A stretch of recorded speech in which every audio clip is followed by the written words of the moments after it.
दोस्तों नमस्कार। आज हम आपके सामने काफ़ी दिन के बाद एक नई सीरीज शुरू करने जा रहे हैं और हम इकोनॉमिक्स के कुछ चैप्टर्स को पढ़ने की कोशिश करेंगे। बीच में कुछ दिन क्लास बाधित थी, तो आज हम फिर से इसको स्टार्ट करने की कोशिश कर रहे हैं। तो आज का जो हमारा चैप्टर है वो इकोनॉमिक्स है, और इकोनॉमिक्स में भी हम क्या देखने वाले हैं, इंट्रोडक्शन। तो हम क्या शुरू करेंगे, आज हम देखेंगे इंट्रोडक्शन। इकोनॉमिक्स क्या है? तो इकोनॉमिक्स को साइंस ऑफ मनी कहा जाता है। साइंस ऑफ मनी मतलब ये धन का विज्ञान है। तो क्या सिर्फ अर्थशास्त्र में धन की ही बात होती है, कोई और बात नहीं होती? तो हम देखेंगे कि ये डेफिनेशन किस हद तक सही है, इसमें क्या कमियां हैं। और एक जो बहुत प्रचलित डेफिनेशन है वो ये है कि economics is what economist do. मतलब अर्थशास्त्र वह है जो एक अर्थशास्त्री करता है, तो जो इकोनॉमिस्ट कर दे वही इकोनॉमिक्स है। बड़ी आसान सी बात है। कोई आपसे पूछे कि डॉक्टरी क्या है, तो आप कहेंगे जो डॉक्टर साहब कर दे वही डॉक्टरी है। वकालत क्या है, तो जो वकील साहब कर दे वही वकालत है। तो इस डिफिनेशन में कह रहा है कि economics is what economist do. जो इकोनॉमिक्स कर रहा है, करता है, वही इकोनॉमिक्स है। आइए देखते हैं कि एक्चुअल में हमें इकोनॉमिक्स में क्या पढ़ना है, इकोनॉमिक्स को हम कैसे समझेंगे कि क्या है। तो यहां से हम दो बात समझिए। हमारे पास है संसाधन। क्या है? संसाधन। और दूसरी हमारे पास क्या है? इच्छाएं। Resources and desires. तो हमारे पास दो चीजें हैं, एक तो हमारे पास है संसाधन और एक हमारे पास इच्छाएं हैं। संसाधन में कुछ भी हो सकता है। संसाधन में जो हमें खनिज प्राप्त होता है वो हो सकता है। संसाधन में हमारा ज्ञान हो सकता है। संसाधन में ये व्हाइट बोर्ड हो सकता है, कैमरा हो सकता है, मार्कर हो सकता है, पैसा हो सकता है, कुछ भी हो सकता है। तो इसे हम कहेंगे संसाधन। क्लियर?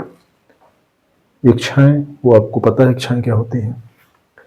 तो फिर समस्या क्या है? समस्या ये है कि संसाधन है सीमित। क्या है? सीमित। और इच्छाएं हैं अनंत। कोई भी व्यक्ति हो, कितना भी बड़ा आदमी हो, कितना भी विद्वान हो, कुछ भी हो, एक सीमा के बाद जाकर उसका सारा धन कम पड़ने लगेगा, उसका ज्ञान कम पड़ने लगेगा। मतलब कि हर चीज की एक हद होती है, हर चीज की एक सीमा होती है। अगर विश्व का जो सबसे अमीर आदमी होगा, उसके भी धन की एक मात्रा होगी और उस मात्रा से भी बड़ी एक मात्रा होगी। भाई जैसे पता चले कि किसी की संपत्ति 5,000 करोड़ डॉलर है मान लो, और यह सबसे अमीर आदमी है, तो ये क्या है? ये भी सीमित है। जिस चीज को आपने माप लिया, जिस चीज का आपने आकलन कर लिया, फिर वह सीमित कहाँ रह गया? असीमित मतलब वह कि जिसे हम माप न सके, जिसकी गिनती न कर सके, जिसका आकलन न कर सके। तो संसाधन जो है वो सीमित होते हैं। या तो किसी व्यक्ति का संसाधन हो, या तो किसी समाज का संसाधन हो, या तो किसी राष्ट्र का संसाधन हो। तो संसाधन है सीमित और इच्छाएं हैं अनंत। इच्छाओं का कोई एंड पॉइंट नहीं है। ये कर लेते हैं, फिर वो करने का मन करेगा, वो कर लेंगे तो कुछ और करने का मन करेगा। एक एग्जांपल से आप समझो। मान लो आप कहीं बाहर रहते हो पढ़ने के लिए और आपने किराए का कमरा ले रखा है। घर से आपको कितना मिलता है? 10,000 रुपये। तो ये जो आपको 10,000 रुपये मिल रहा है, ये क्या है? ये आपका संसाधन है। और ये संसाधन सीमित है क्या? सीमित है। तो ये संसाधन सीमित है। अब आपकी इच्छाएं क्या है? इच्छा बहुत सारी हैं। आपको कोचिंग का फीस जमा करना है, आपको बुक्स लेने का मन है, नया वाला आया है, आपको करंट अफेयर्स की मैगजीन भी लेनी है, आपको किसी को फिल्म भी दिखाने का मन है, आप किसी के साथ घूमने भी जाना चाहते हैं पिकनिक पे, किसी ने आपसे पैसे भी उधार मांग रखे होंगे, आपने किसी से उधार मांग के रखा होगा, वापस भी करना है। तो तमाम चीज़ें हैं। आपको इस 10,000 रुपये के सीमित संसाधन में बहुत सारे काम करने हैं। और हो सकता है कि मैंने जितने काम गिनाए हैं, इसके अलावा भी आपने कुछ और सोच कर रखा हो, लेकिन आप कर नहीं पा रहे हैं। क्यों नहीं कर पा रहे हैं? क्योंकि आपके पास जो पैसा है वो सीमित है, आपके पास जो संसाधन है वो सीमित है। आप परेशान हैं। लेकिन आपका एक रूम पार्टनर है, उसको भी 10,000 रुपये ही घर से मिल रहा है, लेकिन वो बहुत चैन से है, बढ़िया है, सुखी है। तो क्यों सुखी है? क्योंकि उसने अपना एक प्रॉपर प्लान बना के रखा हुआ है, एक शेड्यूल बना के रखा हुआ है। इतना पैसा फीस पे खर्च करना है, इतने की बुक लेनी है, इतना हमें खाने पे खर्च करना है, फिल्म देखने जाना है तो महीने में एक ही फिल्म देखना है, घूमने जाना है तो हफ्ते में एक ही बार जाना है। तो उसने सब कुछ एक प्लान तरीके से किया हुआ है। उसके ऊपर किसी अन्य प्रकार का कोई बोझ भी नहीं है, कोई वित्तीय बोझ भी नहीं है। तो हम देख रहे हैं कि एक ही संसाधन दो व्यक्तियों को मिला। एक परेशान है क्योंकि उसने प्रॉपर प्लानिंग नहीं की है, तो दूसरा परेशान नहीं है क्योंकि उसने प्रॉपर प्लानिंग की हुई है। तो ये जो संसाधन है, ये जो हमारे पास सीमित संसाधन है और ये जो हमारे पास अनंत इच्छाएं हैं, इन्हीं के बीच हमें संतुलन स्थापित करना है। इन्हीं के बीच में क्या करना है? संतुलन स्थापित करना है।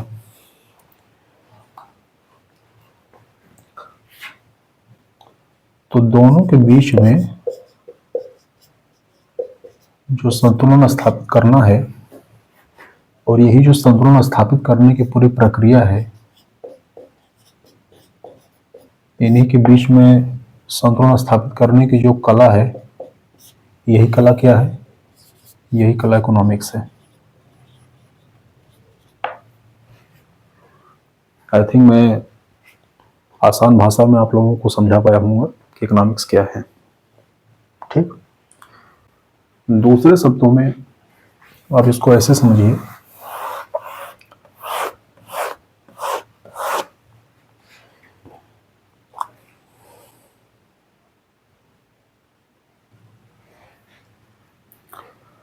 अब इसको ऐसे समझिए कि किसी भी राष्ट्र में जो भी संसाधन है, इन संसाधनों से हमें क्या उत्पादन करना है, कैसे उत्पादन करना है, उस उत्पादन का वितरण कैसे होगा, उसका उपभोग कैसे होगा, इन्हीं सारी चीजों का जो अध्ययन है, इसी को हम कहते हैं अर्थशास्त्र। इसी को क्या कहते हैं? अर्थशास्त्र, इकोनॉमिक्स। ठीक है। अब देखिए, मान लीजिए हमारे पास दो देश हैं, एक देश है ए और एक देश है बी। दोनों के पास एक ही संसाधन है लगभग। इसके पास भी सोना है, इसके पास भी सोना है। ठीक है। दोनों की आर्थिक स्थिति लगभग बराबर है। इसने पूंजी एकत्र कर ली सोना बेचकर, इसने भी सोना बेचकर पूंजी एकत्र कर ली। इसके जो सीमावर्ती जो इसके पड़ोसी देश हैं, इसके साथ अच्छे संबंध हैं, तो हो सकता है कि ये अपने यहाँ विज्ञान, तकनीक, अंतरिक्ष, आजकल नया जो बनाया AI, इस पे अपने पैसे खर्च कर रहा हो, अपने देश को विज्ञान, तकनीक, अंतरिक्ष के क्षेत्र में आत्मनिर्भर बना रहा हो। और ये वाला देश है, इसके जो पड़ोसी देश हैं उसके साथ इसकी लड़ाई चलती रहती है, झगड़ालू टाइप के हैं सब। तो हो सकता है इसका सारा पैसा तोप, बंदूक, बारूद सब पे खर्च हो रहा हो। तो हम देख रहे हैं कि दोनों के पास लगभग एक जैसा संसाधन था, लेकिन दोनों की आवश्यकताएं अलग अलग हो गई। अपने सीमावर्ती पड़ोसी देश की वजह से दोनों की आवश्यकताएं अलग अलग हो गई। दोनों ने अपने संसाधनों का अलग अलग दिशा में प्रयोग करना शुरू किया, और जिसके हमें फ्यूचर में अलग अलग परिणाम दिखाई देंगे। अब हम ये नहीं कह सकते कि आने वाले 20 सालों बाद इसकी स्थिति क्या होगी और इसकी स्थिति क्या होगी। एग्जैक्ट तो हम नहीं बता सकते, लेकिन हाँ एक हम अनुमान लगा सकते हैं कि इसकी स्थिति ए की स्थिति बी की तुलना में बेहतर होगी, क्योंकि इसने अपने संसाधनों को विकास की दिशा में लगाया और इसने अपने संसाधनों को युद्ध की दिशा में लगाया। युद्ध बेसिकली संसाधनों की तबाही है, बर्बादी है। ठीक है। अब हमारे पास जो संसाधन थे, हमें क्या करना था? हमें इसका बेहतर उपयोग करना था। क्या करना था? बेहतरीन उपयोग करना था। अच्छी भाषा में इसको ये कह सकते हैं कि मिनिमम इनपुट देकर हमें क्या लेना था? हमें मैक्सिमम आउटपुट लेना था। तो मिनिमम इनपुट लगाकर मैक्सिमम आउटपुट लेने की जो विधा है वही इकोनॉमिक्स है। कम खर्च करके ज्यादा लाभ कमाना। ठीक, ये है। आइए देखते हैं। जो उम्मीद है कि आप इतना समझ गए होंगे। आइए देखते हैं इसके आगे क्या है।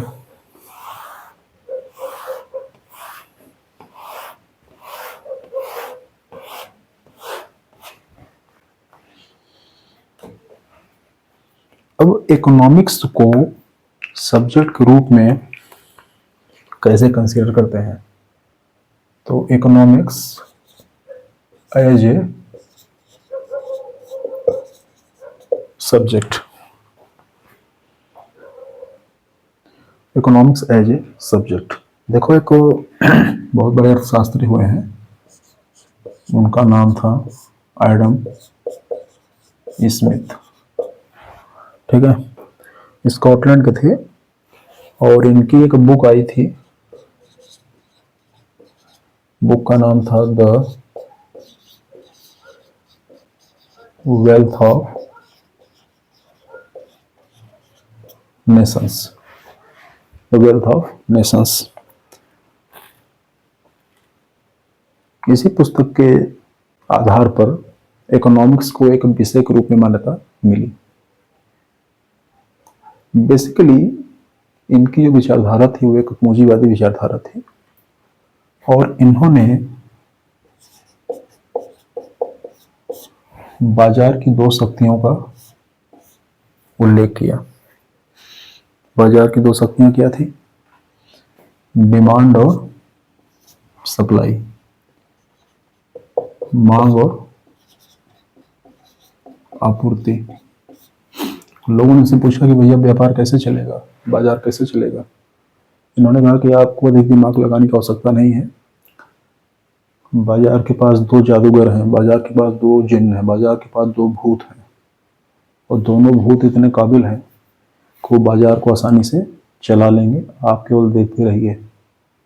तो लोगों ने पूछा कि इन दो भूतों का क्या नाम है, तो उन्होंने कहा मांग और आपूर्ति, डिमांड और सप्लाई। मार्केट में अपने आप डिमांड क्रिएट होगी,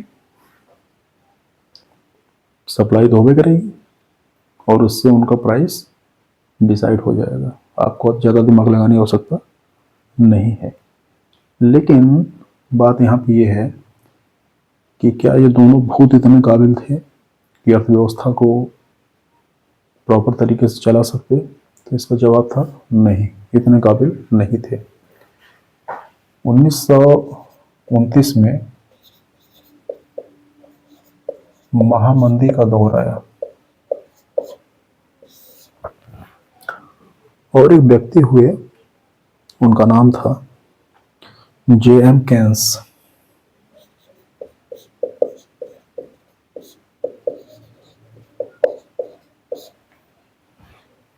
इनकी एक बुक है the general theory of employment, interest and money. Book का नाम नोट लीजिए, एग्जाम में पूछता है। The general theory of employment, interest and money. ध्यान दीजिएगा, जो एडम स्मिथ थे ये अर्थशास्त्र के जनक कहे जाते थे, ठीक है। लेकिन जब 1929 में मंदी आ गई, महामंदी, जिसे तीसा की मंदी कहा जाता है, तो वहाँ पे ये देखा गया कि ये जो एडम स्मिथ के ये जो दोनों जादूगर थे, डिमांड और सप्लाई, ये दोनों बैठ गए। तो J.M. केन्स ने कहा कि ऐसा है, एडम स्मिथ साहब जो है वो जो कह रहे थे वो गलत नहीं कह रहे थे, वो सही कह रहे थे। दोनों भूत वास्तव में कारगर तो हैं, लेकिन इन भूतों को अपनी निगरानी में रखकर इनसे काम करवाना पड़ेगा। तो लोगों ने कहा कि कैसे रखवाएंगे, कौन इनकी निगरानी करेगा? तो उन्होंने कहा कि सरकार। कौन करेगी? सरकार, गवर्नमेंट। बाजार को ऐसे खुला नहीं छोड़ देना है, खुले सांड की तरह नहीं छोड़ देना है बाजार को। सब कुछ बाजार ही कर लेगा तो गवर्नमेंट क्या करेगी? जैसे जो सरकारें कहती हैं ना कि अरे वहाँ पे कच्चे तेल की आपूर्ति कम हो रही है, उत्पादन कम हो रहा है, तो प्राइस तो बढ़ेगा, उसमें हम क्या करें? आप क्या करेंगे? आप कुछ करें, इसलिए तो आप सरकार हैं। न करने का काम तो पब्लिक का है, सरकार तो करने वाली होती है। तो सरकार का काम कुछ न कुछ तो होना चाहिए। लोगों ने कहा कैसे, बताओ भाई। तो इन्होंने बताया, और J.M. केन्स को आधुनिक अर्थशास्त्र का जनक कहा जाता है। तो एडम स्मिथ जो है वो अर्थशास्त्र के जनक हैं, और ये क्या है? ये आधुनिक अर्थशास्त्र के जनक हैं। ठीक, देखो ऐसे समझो।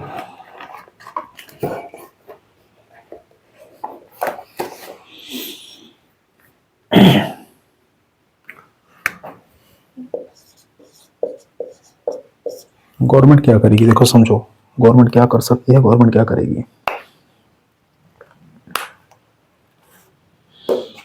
मान लीजिए मंदी का दौर चल रहा है अगर, तो क्या होगा?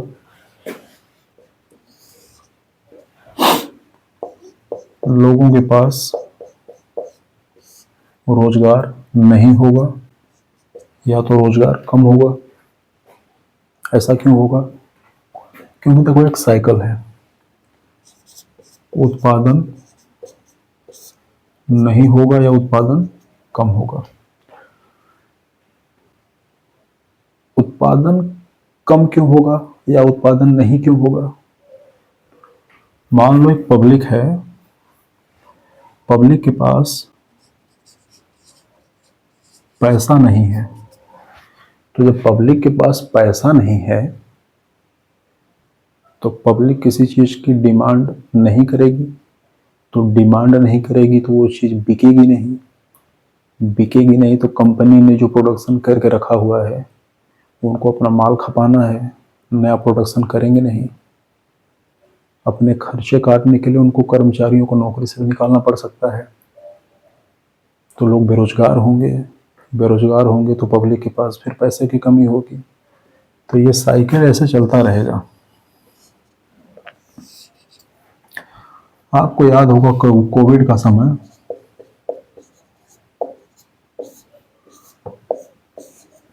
कोविड के समय आपने देखा सरकारें पैसा बांट रही थी, मनरेगा में काम कराओ 500 खाते में डाल दो, वृद्धा पेंशन, विधवा पेंशन, विकलांग पेंशन, कहीं से भी पैसा मिले, किसी भी जो मद का पैसा है पब्लिक के खाते में डालो। कितना कितना डाल रहे थे? 500 डाल रहे थे, 1000 डाल रहे थे। ऐसा क्यों किया जा रहा था? ऐसा इसलिए कर रहे थे क्योंकि लोगों को घर से बाहर निकलना नहीं था, काम नहीं करना था। काम नहीं करते तो क्या होता? यदि आप काम नहीं करेंगे तो आपको मजदूरी नहीं मिलेगी, मजदूरी नहीं मिलेगी तो आपके पास पैसा नहीं होगा, पैसा नहीं होगा तो आप बाजार नहीं जाएंगे, जाएंगे तो क्यों समोसा देखेंगे, समोसा खरीद नहीं पाएंगे। तो जब बाजार नहीं जाएंगे तो बाजार में जो वस्तुएं हैं वो बिकेंगी? बिल्कुल नहीं बिकेंगी। तो जब वस्तु बिकेगी नहीं तो कंपनी वस्तु का उत्पादन करेगी? नहीं करेगी। तो यहाँ काम ठप हो जाएगा। काम ठप हो जाएगा तो कंपनी ने जिन लोगों को काम पे रखा हुआ उनको काम से निकालना शुरू करेगा। आई बात समझ में? तो गवर्नमेंट ने कहा ऐसा है, इनसे छोटा छोटा काम कराओ, इनके खाते में कुछ पैसे डालो। पैसे डालोगे तो चलो ठीक है, काम नहीं हो रहा है कोई बात नहीं, काम तो करना भी नहीं है, जब कोविड चल रहा है तो काम नहीं हो रहा है कोई बात नहीं, मजदूरी नहीं मिलेगी कोई बात नहीं, लेकिन उनके पास पैसा होना चाहिए। पैसा कैसे आएगा? पैसा सरकार डालेगी। क्यों क्यों डालेगी? क्योंकि मार्केट बंद नहीं होना चाहिए। पब्लिक के पास पैसा रहेगा तो पब्लिक जो है मांग करेगी, पब्लिक डिमांड करेगी, डिमांड करेगी तो वो बाजार में जाएगी, बाजार में वस्तुओं को खरीदेगी, तो ये आगे काम चलता रहेगा। साइकिल ब्रेक नहीं होना चाहिए, साइकिल चलते रहना चाहिए। ओके, तो जेएम केन साहब ये समझा रहे हैं कि देखो भाई, सारा कुछ बाजार के भरोसे मत छोड़ दो। एडम स्मिथ साहब के जो दोनों चेले हैं, डिमांड और सप्लाई, बड़े खतरनाक चेले हैं। इन पे निगरानी नहीं रखोगे तो बस वैसे ही बात है कि चलते चलते कहीं कहीं गड्ढे में गिरा के आपको खड़े हो जाएंगे, बोलेंगे अरे हमारी क्या गलती है। उन पे निगरानी बना कर रखो। तो गवर्नमेंट ने प्रॉपर तरीके से बजट प्रस्तुत किया। अब विश्व की लगभग सभी सरकारें जो हैं वो बजट लाती हैं। बाजार को जो करना है करे, बाजार से मतलब ऐसा तो नहीं कि बाजार से मतलब नहीं है, बाजार से मतलब तो ये है, लेकिन हम गवर्नमेंट अगर हैं तो हम ऐसे खड़े खड़े बाजार को देख नहीं सकते। अब सरकार अगर रोजगार के अवसर ही उपलब्ध नहीं कराएगी, लोगों को रोजगार नहीं मिलेगा, लोगों को पैसा नहीं मिलेगा, तो फिर डिमांड कैसे क्रिएट होगी? और डिमांड नहीं क्रिएट होगी तो प्रोडक्शन कैसे होगा? सारी बात समझ में? तो बिल्कुल हमें ये समझना होगा कि सरकार का दायित्व क्या है। सब कुछ बाजार भरोसे नहीं चल सकता। सरकार को समय समय पर अपनी राजकोषीय नीति को लागू करना पड़ता है। कितना कर लेना है, कहाँ व्यय करना है, कौन सी योजना में कैसे व्यय करना है, ये तो सरकार का ही काम है। और सरकार जो अपने इन दायित्वों का निर्वहन करती है वो इसी बात को ध्यान में रख के करती है कि ओवरऑल डिमांड और सप्लाई की जो चेन है ये चलती रहनी चाहिए, ये रुकनी नहीं चाहिए। ठीक, अब आइए देखते हैं अर्थशास्त्र के प्रकारों पर। अर्थशास्त्र के प्रकार में हम दो प्रकार का देखेंगे। एक को हम कहते हैं पॉजिटिव और एक को हम कहते हैं नॉर्मेटिव। हिंदी में वास्तविक अर्थशास्त्र और आदर्श मूलक अर्थशास्त्र। तो ये क्या है? ये वास्तविक अर्थशास्त्र है और ये क्या है? ये आदर्श मूलक अर्थशास्त्र है। दोनों का जो बेसिक कॉन्सेप्ट है वो समझो क्या है। ये एक्चुअल पोजीशन को बताता है। यदि अर्थव्यवस्था में, यदि अर्थशास्त्र में हम किसी देश की, किसी समाज की, किसी राष्ट्र की, किसी व्यक्ति की वास्तविक स्थिति को बताते हैं तो उसे हम पॉजिटिव टाइप ऑफ इकोनॉमिक्स कहेंगे। ठीक, और ये नॉर्मेटिव क्या बोलता है? ये बोलता है व्हाट शुड बी। तो ये कहता है कि क्या है, ठीक, और ये कहता है क्या होना चाहिए। उदाहरण के तौर पे समझिए, मान लीजिए आज देश में प्रति व्यक्ति आय पर कैपिटा इनकम कितना है? 2 लाख रुपए है। कितना है? 2 लाख रुपए। तो ये वर्तमान स्थिति है। अब कोई कल को खड़ा हो चुनाव में और वहां पे बड़ा बड़ा स्पीच दे कि 2028 तक हमारे देश की पर कैपिटा इनकम वो 5 लाख रुपए होना चाहिए। कितना होना चाहिए? 5 लाख। तो भैया ये वर्तमान स्थिति है अभी, तो ये पॉजिटिव इकोनॉमिक्स है। और ये होना चाहिए, ये नॉर्मेटिव इकोनॉमिक्स है। ये दोनों में अंतर है। मुझे उम्मीद है आप इसका अंतर समझ गए होंगे।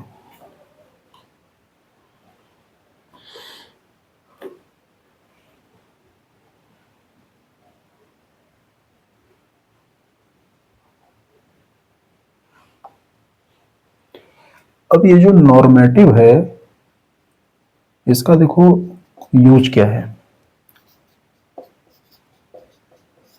तो जो योजनाएं बनती हैं वो इसी को ध्यान में रख के बनती हैं। ठीक ना, इस बात को समझेंगे अब। आइए अगला देखते हैं।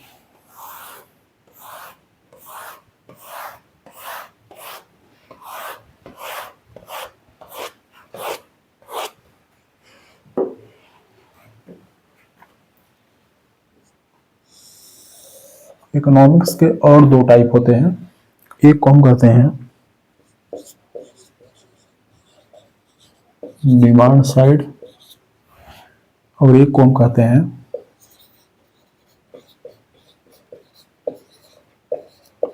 Supply side. एक को बोलते हैं डिमांड साइड और एक को बोलते हैं सप्लाई साइड। ये देखो क्या है भाई,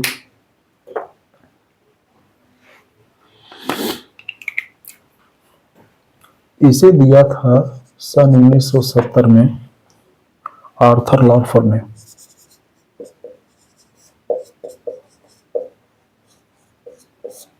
ये कह रहे हैं कि जब समस्या का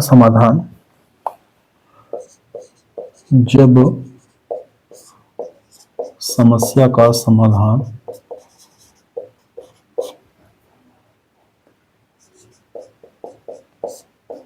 मांग बढ़ाकर की जाए। वही बात मैंने बताई, ये बेसिकली जो ट्रेडिशनल कॉन्सेप्ट है, ये परंपरागत अवधारणा है। वही मैंने जो बताया आपसे कि आप अगर अर्थव्यवस्था में कोई समस्या है तो क्या समस्या होगी, मंदी आएगी, ठीक है। तो आप डिमांड को बढ़ा के समस्या का समाधान करिए। डिमांड को कैसे बढ़ाएंगे, पब्लिक के बीच आप उनकी मांग को बढ़ा दीजिए। मांग कैसे बढ़ेगा, उनके पास पैसा बढ़ेगा, उनके अवसर बढ़ेंगे तो उनकी मांग बढ़ जाएगी और बाजार का रोटेशन वो ठीक हो जाएगा। क्लियर। दूसरा कह रहा है कि जब समस्या का समाधान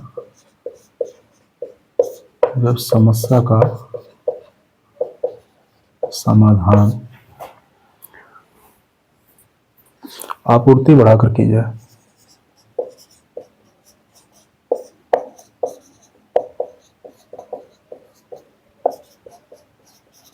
मतलब हमेशा ऐसा ही नहीं होगा कि आप मांग बढ़ाकर ही समस्या का समाधान कर सकते हैं, आप सप्लाई बढ़ाकर भी समस्या का समाधान कर सकते हैं, ठीक है। और ये जो क्या है, ये नई अवधारणा है, ठीक है।